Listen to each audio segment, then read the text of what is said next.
Okay, let's talk about the estate tax and how it is probably the absolute worst tax in existence right now. The estate tax has got to be the most confusing outright government theft. It does untold damage to the economic fabric of the United States. The reason the estate tax is so bad is because it hurts family farms and small businesses, but mainly family farms.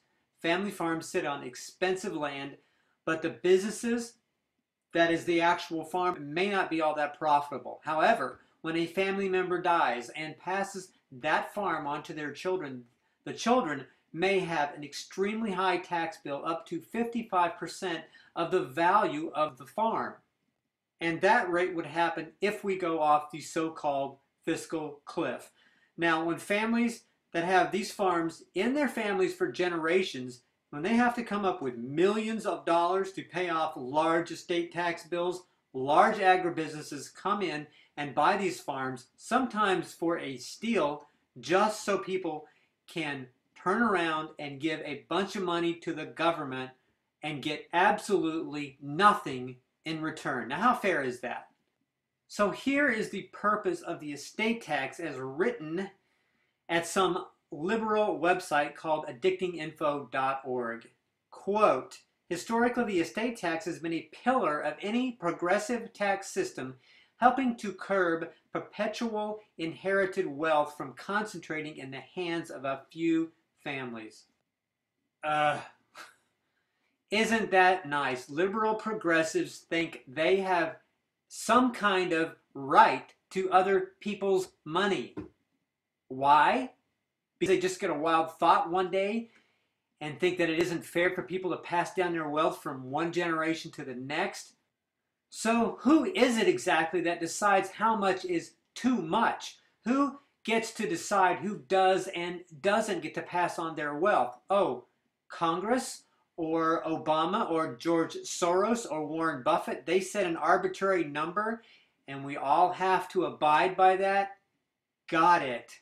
Here's what the estate tax boils down to. A family works hard for their money and they become successful. They earn a lot of money. That money is taxed, say at 30%. Their capital gains that they earn are taxed at 15%. If they own a business, they pay all kinds of business taxes and fees to local municipalities. And if they buy property, and who doesn't buy property if they have a lot of money, that money gets taxed again because they pay property taxes. And if they buy a boat, they pay more taxes, and so on and so forth. The fact is, most rich people pay way beyond their fair share of taxes. Mitt Romney paid nearly $2 million in taxes in 2011. Did any of you pay anything close to that amount?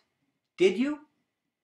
So, once all those taxes are paid and a family member dies and wants to pass on their money and their property to the next generation, the government steps in and says, guess what? You got to give me 35, 45, 55%. For exactly why? What is that for? What did the government to do to earn that money? Why does the government just get a slice, big slice of someone else's estate without doing a damn thing for it? Estate taxes are complicated, and right now there is a deduction of $5 million on the value of someone's estate. But with a family farm, that can add up quickly when you've got farm equipment and lots of land and all kinds of other property and equipment. And if we go off the fiscal cliff, that amount gets lowered to a $1 million deduction. Bottom line though, estate taxes are theft. Plain and simple. They are thievery by the government. There isn't any way around that. Family money belongs to no one other than the family and the family members and whoever they choose to pass it on to. There should be zero estate taxes. Zero. Period. If you want, leave your comments and thoughts in the comment section below this video.